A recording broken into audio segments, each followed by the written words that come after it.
अस्सलाम वालेकुम, मैं आपका बबलू लाहौरी। भाई आज की वीडियो ना बड़ी इंपॉर्टेंट वीडियो है, स्पेशली जो बॉक्स पैक कैटेगरी का बायर है ना। फोन एक लेने जाते हो आप मार्केट में, दुकानदार आपको डिजाइन दिखा देता है, फोन के साथ आप अखरोट टूटते हुए देख लेते हो, पानी में डुबकियां लगते हुए देख लेते हो, आग लगा के वो दिखा देता है आपको, अनबॉक्सिंग वीडियोज में आप गाड़ियों ऊपर से गुजरते हुए देख लेते हो। बट एक मेजर मिस्टेक आपने कर देनी है और वो है आपने परफॉर्मेंस को नहीं देखना। मतलब जो चिपसेट है किस प्राइस कैटेगरी में मिल रहा है, इस चीज को जब आपने नहीं देखना ना, इग्नोर करना है, फिर आपको लगना है चूना।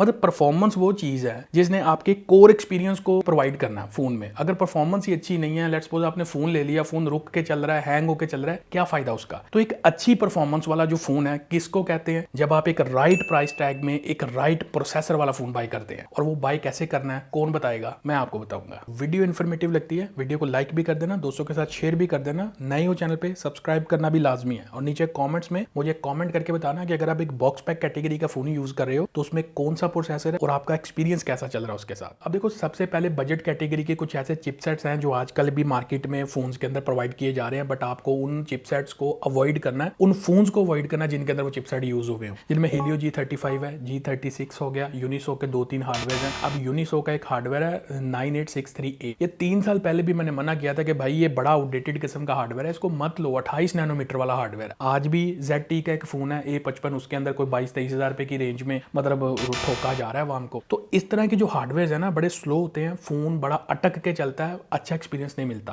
तो आपको इस तरह के हार्डवेयर जो है ना, ये वाले जो स्पेशली मेंशन किया है, इनको अवॉइड करना। अगर आपको 20 से 25 हजार रुपए की रेंज में कोई बॉक्स पैक फोन लेना है तो ऑब्वियसली ये एक एंट्री लेवल रेंज है, बट रेंज के हिसाब से आपको प्रोसेसर कौन सा चूज करना चाहिए कि आपको परफॉर्मेंस और वैल्यू पूरी मिल जाए। एंतुतु बेंचमार्क स्कोर्स बहुत लोग देखते हैं, तो जिस प्रोसेसर का जो एंतुतु स्कोर है वो 2.5 लाख से 2,70,000 2,75,000 रुपए तक जाता है ना, इस स्कोर वाला जो प्रोसेसर है वो आपने 20 से 25,000 26,000 या इवन 27,000, इससे ऊपर आपने इसको बाय नहीं करना आज की डेट में। कुछ प्रोसेसर्स है MediaTek Helio G सीरीज के, वो मेंशन कर देता हूं, जिनमें Helio G85 है, G88, G81, G91, G91 Ultra, G92 Max। मतलब ये सारे वो प्रोसेसर हैं जिनके सिर्फ नाम चेंज है। प्रोसेसर की जो अपना वो होती है ना स्पेसिफिकेशन, वो जो अंदरला माल मटेरियल है सारा सेम है। ये आपको 20 से 25 या 26,000 रुपए के किसी फोन में मिले, आप ले लो। लेकिन अगर ये सेम प्रोसेसर आपको ऊपर वाली रेंज में मिले, तो एग्जांपल आपको दे देता हूं। लेट्स सपोज Helio G85 आपको Samsung A06 में मिल रहा है, जिसकी प्राइस है कोई 22 साढ़े 23,000 रुपया। सेम प्रोसेसर Helio G85 आपको Realme C65 में मिल रहा है 45,000 रुपए में जाके, Vivo के Y28 में मिल रहा है जाके वो भी 45,000 रुपए में, या G91 आपको Redmi दे रहा है को 45,000 रुपए में, Redmi 13 में, जिसका जी क्या सीन है तेरा। सीन क्या बनेगा जब इतने थके हुए प्रोसेसर इतनी रेंज में जाके आपने देने हैं। वो Realme और C75 मतलब 45,000 रुपए की रेंज में, उसमें G92 Max लगा दिया है। मतलब वो सेम वही स्पेसिफिकेशन है, कोई डिफरेंस नहीं है, वही eMMC स्टोरेज। मतलब धुलाई हो रही है, पानी में डुबकियां लगवा के वीडियोस बनवा के दिखा रहे हैं,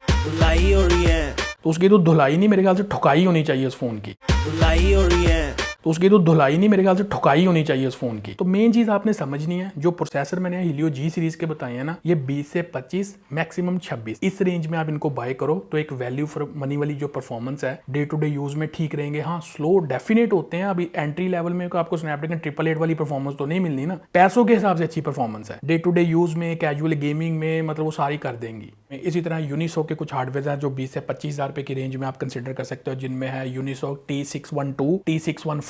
अब ये आपको कुछ फोन्स में मिल भी रहे हैं, जैसे टेक्नो के कुछ फोन्स में है, रियलमी के कुछ फोन्स में है। अगर आपको ये सेम हार्डवेयर 20-25 हजार रुपए में मिलने वाला वही जाके मिले 45,000 रुपए में वीवो के किसी फोन में या ओप्पो के किसी फोन में, तो आप देखोगे कि यार मतलब ओप्पो का फोन है, ले लेना चाहिए। आपको वो वैल्यू नहीं मिलेगी, वो परफॉर्मेंस नहीं मिलेगी। तो ये जो यूनिसो के 3 हार्डवेयर हैं, ये और एक T620 है, ये जो आईटेल के S25 में आया है। आल्दो ये आप 27-28 हजार रुपए तक भी जाते हो तो दे सकते हो, इस रेंज में आपको एक वैल्यू वाली जो परफॉर्मेंस है ना वो इसमें मिलेगी। लेकिन इस प्राइस कैटेगरी से ऊपर ये जो मेंशन्ड हार्डवेयर्स हैं, इनके साथ आपको किसी फोन को भी बाय करना मैं रिकमेंड नहीं करूंगा। अगर आपका बजट कोई 30-32 हजार से 40 हजार रुपए की रेंज में है, तो इस रेंज में आपको कैसे पता चलेगा कि कौन सा प्रोसेसर लेना है और किसकी परफॉर्मेंस वैल्यू फॉर मनी है। क्योंकि मैंने आपको बताया ना कि G85 इससे भी ऊपर की रेंज में कुछ ब्रांड बेचने की कोशिश कर रहे हैं, तो वो तो मैंने आपको एक्सप्लेन कर दिया। अब आइडियली 30 से 40 हजार रुपए की जो रेंज है ना, इसमें Helio G99 ये जो प्रोसेसर है ना, जो हमारा कोमी हार्डवेयर बन गया 2024 में इतना चला है, 25 में भी चलता जा रहा है, और कभी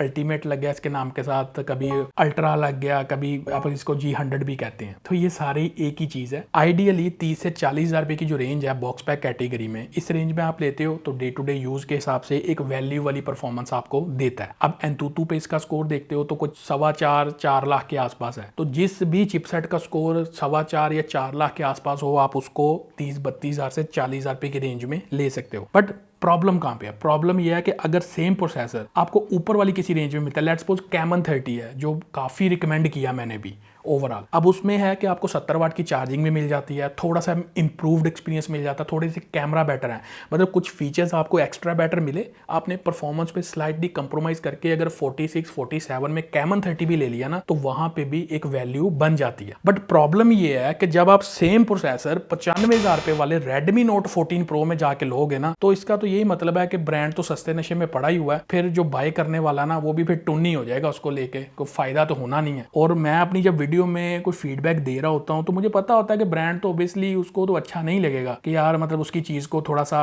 क्रिटिसाइज किया जा रहा है, बट हमेशा मैंने एक कंस्ट्रक्टिव क्रिटिसिज्म किया ब्रांड के ऊपर, और मैं इसीलिए कर पाता हूं कि मैं किसी भी ब्रांड का स्पॉन्सर्स नहीं लेता आप लोगों की वजह से। लेकिन जो ब्रांड्स तो चलो नाराज होना है ना, उसका मुझे कोई फर्क नहीं पड़ता, लेकिन मुझे राइट लेफ्ट से जो अपडेट्स आती है ना कि भाई कुछ हमारे फेलो क्रिएटर्स हैं, उनकी भी चीखें निकल रही होती हैं। कुछ जाहिर है वो स्पॉन्सरशिप में चल रही होते हैं ब्रांड्स के साथ। अब मैं अगर एक उसकी वो वीडियो बना दूंगा असल वाली, तो फिर उनको तो क्रिटिसिज्म जाएगा ना। बस उनको मैं इतना ही कहना चाहूंगा, भाई आप देखो, आप अपना काम करो, मैं अपना काम कर रहा हूँ। आप अगर ब्रांड से पैसा ले रहे हो स्पॉन्सरशिप का तो ठीक है, आप ब्रांड से पैसा खाओ, लेकिन अवाम का तो ना कटवाओ। अब एक और जो चिपसेट है ना, उसके बारे में उसका राइट प्राइस टैग आपको बता दूं, जैसे स्नैपड्रैगन का 680 आपने बड़ा देखा है पाकिस्तानी मार्केट में, और 685। अब ये जो दोनों चिपसेट है ना, इनको वैसे पर्सनली तो मैंने टाइटल ये दिया था कि बदनामी जमाना हार्डवेयर। उसका रीजन ये है कि ब्रांड इसको बड़ी हाई प्राइस में यूज कर रहे हैं। लेट्स सपोज इसकी जो एक्चुअल परफॉर्मेंस है ना, वो 30-35 हजार रुपए वाले फोन से मतलब उसके अंदर मिलेगी तो डे टू डे यूज को हैंडल कर लेगा। लेकिन यही जो चिपसेट है, वीवो ने भी रिसेंट फोन लॉन्च किया है Y200 भाई 65 हजार रुपए पे जाके ये स्नैपड्रैगन 685 का हार्डवेयर यूज कर रहे हैं। अब वो परफॉर्मेंस को अकोमोडेट नहीं करता हार्डवेयर। यूजर जो है वो देखता है कि यार मतलब फोन पे 65 हजार रुपया लगा दिया है, फोन क्यों स्लो हो रहा है। अब आजकल आपको पता है कि ऐप्स भी बहुत ज्यादा बड़ी हो गई हैं, कैशेज भी बहुत ज्यादा बनती हैं, और थोड़ा ही टाइम यूज करो किसी ऐप को मुसलसल तो उसका पेट इतना बढ़ जाता है, मतलब कैशे इतने बढ़ जाती हैं कि फोन अल्टीमेटली स्लो हो जाता है क्योंकि हार्डवेयर अच्छा नहीं होता। तो ये जो स्नैपड्रैगन 680 या 685 वाला जो हार्डवेयर है ना, ये मैक्सिमम 30 से 35 हजार रुपए की रेंज में आज के टाइम पे किसी फोन में मिले तो फिर आप इसकी तरफ जाओ। लेकिन अगर आपको यही हार्डवेयर 50, 55, 60, 70 हजार रुपए की रेंज में कोई ब्रांड प्रोवाइड करने की कोशिश करे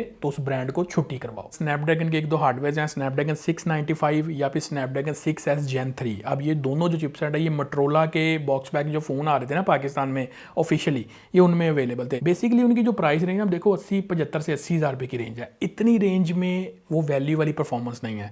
695 या 6S Gen 3 दोनों ऑलमोस्ट सेम है, 19-20 का कोई डिफरेंस है। 4.5 लाख के आसपास इनका एंतुतु पे स्कोर निकलता है। तो प्राइस रेंज ना एंड स्कोर को भी अगर आप देखो ना तो आपको एक आइडिया मिलेगा कि वही है 40 या 45 मैक्सिमम। इस रेंज में अगर ये किसी फोन में मिलते हैं तो फिर ही आपको एक वैल्यू वाली परफॉर्मेंस मिलेगी। इससे ऊपर आपको इन चिपसेट्स को नहीं लेना चाहिए। 2024 में मोटरोला ने एक फोन दिया था G54, अगर आपको याद हो तो Dimensity 7020 का हार्डवेयर था उसमें, और टेक्नो ने एक दिया था Pova 5 Pro, उसमें Dimensity 6080 का हार्डवेयर था। मतलब दोनों 40 हजार रुपए की कैटेगरी में मैंने कहा धूम मचाने वाले फोन थे परफॉर्मेंस को लेकर स्पेशली, और काफी चले हैं वो। फिर मार्केट में शॉर्ट हो गए, फिर उसके बाद डिसकंटिन्यू हो गए जल्दी से। मतलब इस तरह के जो हार्डवेयर है ना, अगर अच्छी परफॉर्मेंस यूजर को मिल रही हो तो फिर ये जो मार्केटिंग है ना इधर उधर ब्रांड्स को, वो करवाने की जरूरत नहीं है। चीज खुद ब खुद अपनी स्पेस बना लेती है मार्केट। लेकिन वो जिसको कहते हैं खरबूजे को देख के खरबूजा रंग पकड़ता है ना, तो टेक्नो वालों ने देखा, मोटरोला वालों ने देखा कि भाई मार्केट में तो कौमी हार्डवेयर ही चल रहा है, 95 हजार रुपए तक भी चल रहा है, तो ठीक है ज्यादा देने की जरूरत नहीं है। फिर हम भी उसी लाइन में आ जाते हैं। तो जो टेक्नो है वो भी G100 के ऊपर आ गया, अगले जो मॉडल्स हैं सारे उस कैटेगरी में, और जो मोटरोला है वो 70-80 हजार रुपए की रेंज में ये S6S Gen 3 वो जो टेक्निकल से इधर उधर नाम घुमाए हुए ना, बस उस कैटेगरी में चला गया। मतलब परफॉर्मेंस पे इन ब्रांड्स ने फोकस को ही छोड़ दिया। ओप्पो का एक फोन है जी Reno 12F 5G, 95 हजार रुपया रेट था जब ये लॉन्च किया, 2 प्राइस कट लग गए हैं, 80 हजार रुपया रेट आ गया इसका, मार्केट में 74 तक मिल रहा है। बट इसको मैं समझता हूँ कि 2 को प्राइस कट और लगने चाहिए। जो इसके अंदर हार्डवेयर है ना Dimensity 6300, कोई 4.5 लाख के आसपास उसका एंतुतु पे स्कोर आता है। मतलब अगर परफॉर्मेंस देखा जाए ना, एंतुतु स्कोर बेसिकली बताने का मकसद ये है कि आपको आपको एक आइडिया मिल जाता है कि प्रोसेसर की परफॉर्मेंस, उसकी पावर कितनी है। उसके हिसाब से अगर देखा जाए तो ये कोई 55,000 रुपये, मतलब मुझे कुछ दोस्त कह रहे थे यार उसको रिव्यू करें, तो भाई वो मतलब स्टिल अगर 73,000 या 74 में मिल रहा है तो उसका फायदा कोई नहीं है। एक अंडर पावर्ड हार्डवेयर है, वहां पे एआई का चूरन बेचा जा रहा है, उसके अलावा कुछ नहीं है, परफॉर्मेंस वैल्यू वाली नहीं है उसमें। 65 से 70,000 रुपया स्पेंड करे हो किसी बॉक्स पैक फोन पे तो आपको वो वाला प्रोसेसर मिलना चाहिए जिसका एंतुतु स्कोर कोई 6 लाख को हिट कर लेता है। लाइक यहाँ पे आपने देखा Realme 12 Plus का भी हमें फोन देखने को मिला जिसमें Dimensity 7050 का हार्डवेयर था। सेम हार्डवेयर लेके आया Oppo का Reno 11F। दोनों काफी पॉपुलर हुए क्योंकि परफॉर्मेंस दोनों में अच्छी थी, 60 FPS गेमिंग करवाते थे। पैसों के हिसाब से बॉक्स पैक में देखा जाए तो ये मतलब 60 FPS देने वाले पहले कोई फोन थे नहीं, तो उससे पहले कोमी हार्डवेयर ही चल रहा था। तो अगर ये वाला जो हार्डवेयर है आपको 65 से 70,000 रुपए की रेंज में आज भी किसी बॉक्स पैक फोन में या स्लाइटली यूज्ड वाला कोई आप फोन लेते हो उसमें मिलता है तो ये बेहतरीन हार्डवेयर है, आप इस हार्डवेयर को कंसीडर कर सकते हो। इसके अलावा यहाँ पे आपको कोमी हार्डवेयर ऑफर किया जा रहा है, या इसके अलावा आपको स्नैपड्रैगन 695 ऑफर किया जा रहा है, या आपको Dimensity 6300 ऑफर किया जा रहा है Reno 12F वाला।